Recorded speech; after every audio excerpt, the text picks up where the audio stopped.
Meus amigos, vem comigo aqui na Bênção. Eu quero trazer para você aqui os melhores momentos desse podcast aí. Tá muito forte, quero acompanhar com você aqui. Pessoal, foi um debate muito bom, né? Trouxe ali algumas verdades, principalmente para aqueles que acreditam na predestinação. Vamos acompanhar. E para fazer aquilo, entende? Então, essa tensão que eu sei que o calvinismo reconhece, essa tensão, fala que nós não temos resposta para isso e tal, mas a Bíblia apresenta, era mais fácil, na minha opinião, com todo respeito, o calvinista dizer assim: é verdade, o homem não apenas é responsável, mas ele tem a sua própria vontade, porque isso fecha. Então, ele tem liberdade? O homem tem liberdade para crer? Não é? Por ele? Não. O homem tem liberdade para fazer alguma coisa? Não tem. Ninguém pode dizer. Aí o senhor está preso à teologia. Ninguém pode dizer Senhor Jesus. Verdade. Exato. Então, o homem. Como é que ele vai ter liberdade? O homem, ele nasce programado. O homem nasce programado na visão calvinista. Se eu estiver errado, se eu estiver falando alguma coisa que não é, pode me falar na hora. Porque aí depois que eu falo bastante coisa, eu falo assim: aquela hora eu não falei daquele jeito.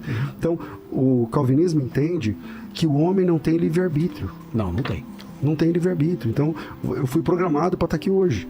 Eu não podia dizer não. Eu queria entender. Entende? As atitudes deles fizeram com que eles merecessem aquele castigo.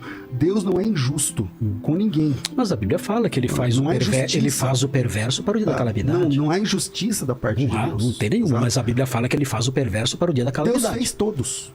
Não faz só o perverso. Deus fez todos. Claro, mas ele faz o perverso para o dia da calamidade. Exatamente, mas ele tem que ser perverso. Para o dia, ele faz o perverso para o dia da calamidade. Exatamente. Ele faz vasos de ira, ele faz vasos de desonra para o dia da ira. A diferença é que eu entendo o 1 de Pedro 1:2, que diz assim, vou achar o texto aqui para não citar ele de forma truncada. Eleitos pela presciência de Deus Pai. De novo a palavra. A pré-ordenação. Então, é que assim, para o senhor, a presciência, com todo respeito, é um Não acredito que seja muito Deus. bem isso, não. Assim, Vamos lá. Deus tem que olhar num lugar que ele não sei Como o que é a presciência, então? Porque ele preconhece. Vamos lá. Ele preconhece por quê? Esse é o conceito básico da onisciência de Deus. Deus é onisciente, tudo bem, sabe tudo. Mas por que ele Deus sabe? É onisciente, onipresente, onibenevolente, onipotente. E ele sabe mas tudo, ele sabe inclusive por quê? O que vai... Porque ele é Deus. Não, eu sei, mas ele sabe por quê? Porque ele viu ou porque ele escreveu? Então, essa é a diferença entre nós. O que o senhor acha? Eu entendo que Deus sabe... Enquanto a gente está falando aqui agora, deve ter um bebê nascendo numa maternidade aqui perto. Ele pergunta, Deus sabe com quantos anos esse menino vai morrer? Sabe. Por quê? Deus sabe como ele vai morrer? Sabe. Deus sabe como esse menino vai reagir à oferta do evangelho? Sabe. Ou não sabe? Sabe. Sabe, ok. Ele sabe. Ele sabe por quê? Ele sabe. Porque ele sabe, o nome dessa criança já está ou não no livro da vida. Pronto. Tá. Pronto. Tudo bem. Ok. Mas ele sabe Só como. que essa é a diferença entre nós. Ele Já viu? definiu, porque Não é porque definiu. vai Então, definir, vai fazer escolhas. Ele entende que ele definiu. Eu entendo não. Ele sabe.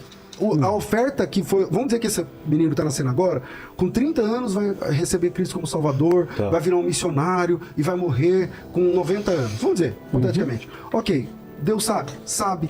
Agora, esse garoto que está nascendo agora, Deus já colocou o nome dele no livro da vida porque sabe como ele vai reagir a isso. Como ele sabe? E a reação dele, porque ele é Deus, e a reação dele é íntegra, é verdadeira. Porque se for diferente...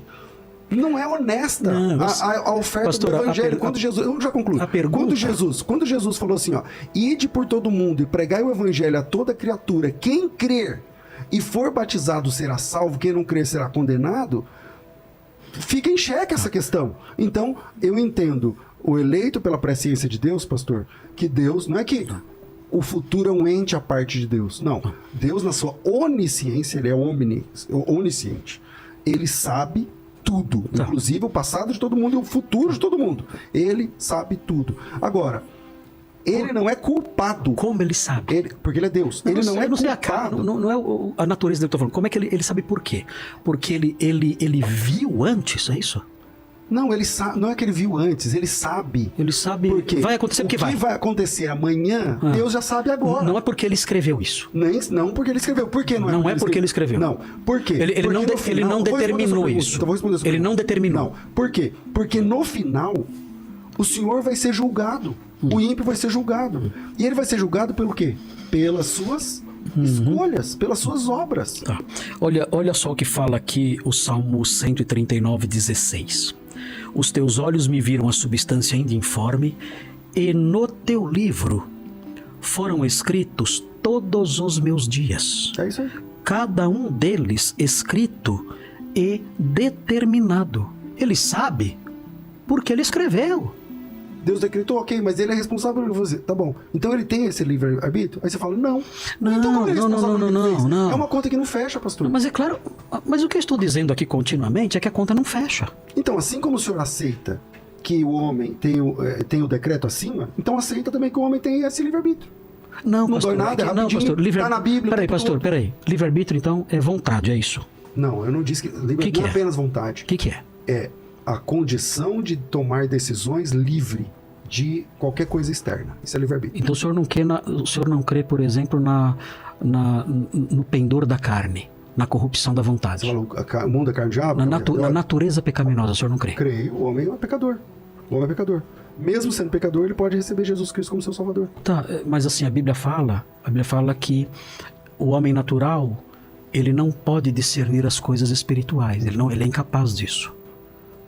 Certo? Como que é essa liberdade? Mas o ímpio não tem que discernir o mundo espiritual para se converter. Uma pessoa que se converte, ele não tem conceito nenhum sobre teologia. Uma pessoa que se converte, ele não discerne uma página da Bíblia. Não, é claro, ele é um pecador que claro, aceitou a Jesus. pessoa que se Salvador. converte. Exatamente. Eu estou falando da pessoa. Não é o ímpio que você está falando? Sim, eu estou falando da pessoa incrédula. A pessoa incrédula, ela tem a vontade livre de qualquer influência pecaminosa para aceitar Jesus? Então, é a diferença, de novo. Você está dizendo isso para A mim? diferença, de novo, o que eu estou dizendo para o senhor é: uma pessoa ímpia, morto nos seus delitos e pecados, ela pode ouvir a voz de Deus. Pelo que eu entendi, o senhor não fecha com a posição do sínodo de Dort, porque o senhor não acredita me falta aqui a palavra do... O senhor não é arminiano, não. Do latim. O senhor não é arminiano, não. Real, honesto. Vem e segue-me. Era honesto aquele convite? Era, não era? Era, claro. Ok. E a pessoa rejeitar? É possível rejeitar? Sim. O senhor vai dizer... Não, então. Então é possível uma pessoa ouvir Jesus, é Jesus falando com ela, Sim. Jesus amar ela e ela rejeitar? É possível? Mas há vários textos que mostram as pessoas ouvindo e rejeitando. Jesus? As pessoas ouvindo Jesus e rejeitando. Ok, então você está saindo agora do calvinismo. Por quê? Porque o calvinismo... O calvinismo acha que ninguém nunca rejeitou Jesus. Eu estou falando do jovem rico. Jesus amou o rapaz. Mas não com amor eletivo. Isso é por sua conta, lá não está escrito nada disso. Jesus ele amou, não foi salvo. Jesus o amou Ele e foi o salvo. chamou. Ele Não, foi salvo. Não foi e para salvo. mim tá tudo bem não ser salvo, porque Jesus ama todos. Esse é um problema só pro senhor, não para mim. Não é um problema para mim. Então que tipo de amor é esse? É o amor paterno, é o amor do Criador, é o amor natural, é o amor divino que Amor se estende paterno, a tudo. tá, ok. É um amor Deus é o pai. paterno, não. O pai paterno. de todos ou só dos salvos? Não, só dos salvos. Então o senhor errou de novo. É o no amor paterno. paternal. Então tira o paterno. Tira o Não deu paterno, certo. então, tá bom. Fala O amor do Criador. O amor do Criador, o amor natural de Deus. Mas não é um amor eletivo. Aquele que Paulo pregou dizendo que ele dá chuva, não sei o que e tudo mais. É algo assim. Agora veja. Cuidado. Agora pastor, veja bem. Não, pastor, a questão é, eu entendo o seu dilema, pastor. Então, mas porque o seu dilema é o meu dilema também. Okay. O que eu estou dizendo é que o amor de Deus, e ao mesmo tempo o fato dele criar pessoas para a perdição, e com isso não demonstrando o seu amor salvífico ou eletivo, essas duas coisas, os vasos da ira preparados para a perdição, o perverso preparado para o dia da calamidade, isso tudo se harmoniza em Deus de modo pleno. Ele continua sendo amor fazendo essas coisas. É isso que eu estou dizendo. Jesus amou. Agora eu não sei como conciliar essas coisas. Tá bom, Qual o problema? Posso falar? Posso. Vamos lá. Vai lá. Jesus amou o jovem rico, mas não com amor Eletivo. salvífico. Eletivo. Aí ele disse amor paterno. Falou, não vai combinar porque Deus é o pai dos Deus é o eleitos. pai. Tudo bem, então não vai combinar, tira o paterno. Aí eu perguntei, que amor? O amor que provê, que é do Criador. Amor natural, que, amor. como o Paulo diz lá, ele manda chuva nas potência estações, dele, tal. né? A potência. Ok. Agora veja Ele que é amor, interessante. né? Agora veja interessante. Jesus falou assim, Vilela, de que adianta o cara ganhar o mundo inteiro e perder a alma? Não adianta nada. Qual é o mais importante? É a salvação da alma. Aí Deus ama você e te dá condições, ele te dá saúde, ele te dá chuva nas estações próprias, não sei o que lá e tal, tal. E ele te ama, mas ele não te dá o principal, que é a salvação da alma. Porque Jesus disse, de que adianta ganhar tudo isso de alguém, no caso de Deus, e perder a alma? Jesus Cristo disse que não adianta nada. Sim. Então, como fecha essa questão no caso do jovem rico? Porque eu só lembro do jovem rico, pode ter que ser outro texto, mas o jovem rico, Jesus amou ele no texto. E Jesus amou, Jesus falou, Jesus chamou, o convite era real. Sempre é real. Tá, e ele estava decretado para quê? Para não aceitar. E mesmo assim Jesus chamou. E chamou. E Jesus chamou, então Sim. a vontade foi de quem? Muito Do jovem rico. Deixa eu explicar assim, Entende? o que É a uma Bíblia conta que não diz. vai fechar. A Bíblia diz assim, ó: muitos são chamados, mas poucos os escolhidos. Qual o problema? Ele não pode chamar? E se ele chama, havendo poucos escolhidos, isso significa que o chamado foi hipócrita? O texto diz expressamente que ele chama muitos, mas escolhe poucos. Por que ele chama muitos se ele escolhe poucos? Por quê? Mas por que ele chama alguém que ele não vai que escolher? ele não vai escolher. Entendo. Então, essa é a questão que nós não entendemos. E é o que deixa o pastor perplexo e me deixa perplexo também. Mas a grande realidade é essa. Ele chama com sinceridade, ele não chama com hipocrisia, ele chama com amor, mas poucos são os escolhidos. Então, mas agora, quando como o senhor prega na é que igreja- fecha essa conta? Mas quando o senhor prega na Que eu estou igreja- tentando falar para o pastor desde as 2 da tarde, que essa conta não fecha e que nós então devemos humildemente nos recolher e dizer: Senhor, eu não entendo esse paradoxo. No começo do Estou dizendo que ele é ama, só mas voltar lá atrás. Aí você fala assim, Jesus ama todos? Você falou, não. não Tá, ele ama os eleitos. Ele ama, Os eleitos. ele não ama todos com amor salvífico. Agora, vamos deixar bem claro. Deus é amor, o seu amor é infinito, o seu amor transborda, não há... Entendi, ok. Agora, Aí eu falo, com tá, no amor caso- salvífico, no ele caso- não ama. Tá, no caso do Mas o quê? Ok, no caso do jovem rico, ele não apenas amou, ele chamou. Sim, muitos são E o senhor chamados. Muitos disse, são e o chamados. senhor disse que o chamamento era honesto. Sincero. É honesto, é sincero. Agora, E muitos são chamados. ok, agora, quando o senhor prega, tem lá, sei lá, X pessoas ouvindo que não servem a Jesus. Sei. E quando o senhor convida essas pessoas para se envolverem com Deus, eu não sei como vocês falam na sua igreja, Se converterem. se converterem, não sei como vocês Eu falam. falo para crer em Jesus. Aquele discurso, pastor, com todo respeito, não é honesto para todos. Por que não? Não é verdade para Por todos. que não? Mas é claro Porque que Deus não. não ama todos. Com amor salvífico, então não. tem que ficar claro assim, ó. Se o senhor vai pregar num lugar que tem Quem lá dera fosse. 1000 pessoas, e o senhor disser assim, olha, quem crer, for batizado, será salvo. Isso aí. Quem não crer, será condenado. Exatamente. Quem não sei o que e tal. Se você recebe essa palavra, se você quer se entregar a Deus, se você quer se envolver com Cristo, se você não sei o que lá, isto não é verdade para todos. Como não é verdade? Não, para todos não. Exato. Claro Então, que é o não. eu tô falando. Tudo bem. Então, Grande novidade.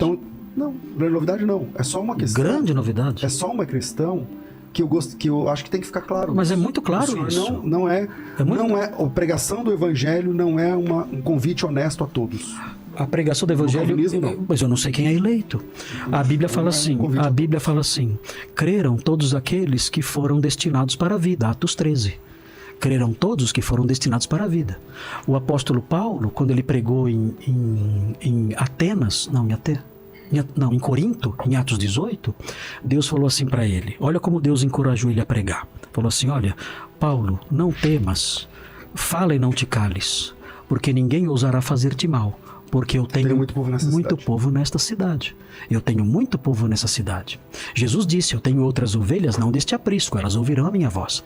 Então, eu não sei, naquela multidão que o Senhor mencionou agora, eu não sei quem ali é povo de Deus, eu não sei quem são ali as ovelhas. Então, o que eu falo? Eu prego o evangelho. Aqueles que ouvirem, abrirem o coração, eu sei. Achei algumas ovelhas. Achei o povo de Deus que estava disperso, achei. Os demais foram endurecidos. Paciência. Mas a minha mensagem continua sendo verdadeira. Eu vou dizer o quê? Para todos não. Eu vou dizer... Não como é não é pra- verdadeira para todos. O que eu tô dizendo? Eu vou dizer o que para todos? Não, você disse assim, não, O que eu digo para todos que não é verdadeiro?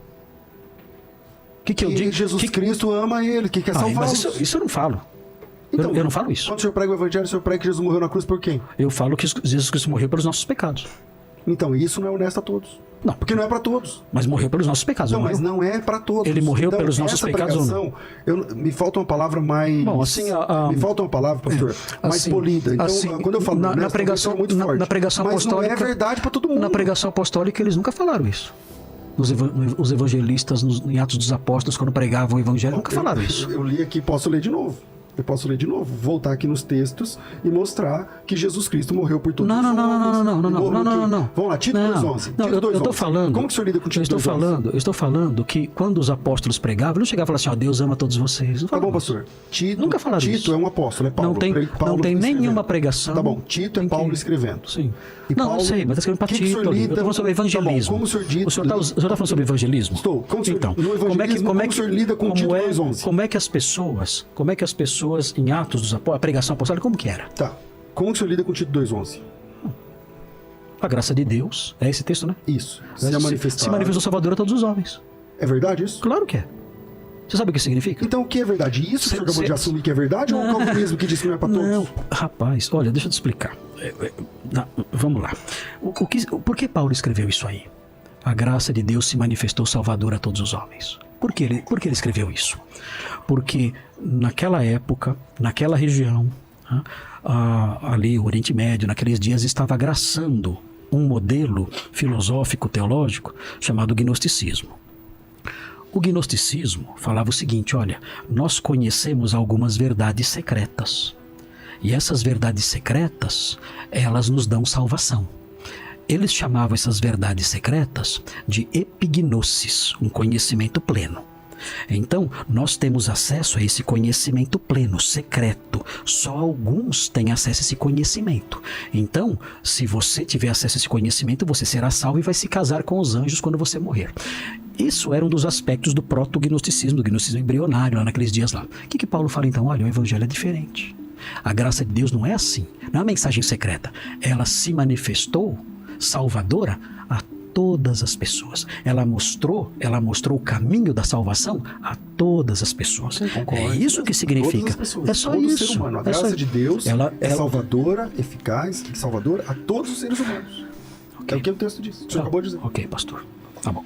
César, é contigo. Eu vou só deixar depois que vocês terminarem uma questão do Rafael aqui, que eu não sei se tem a ver, vocês me falam. A debater a não, ele só fala assim, Deus decreta todas as coisas, então ele também é o criador das grandes tragédias individuais e coletivas. Uma criança, por exemplo, é violentada pela vontade divina? Sim, no calvinismo sim. Claro, claro. Sim.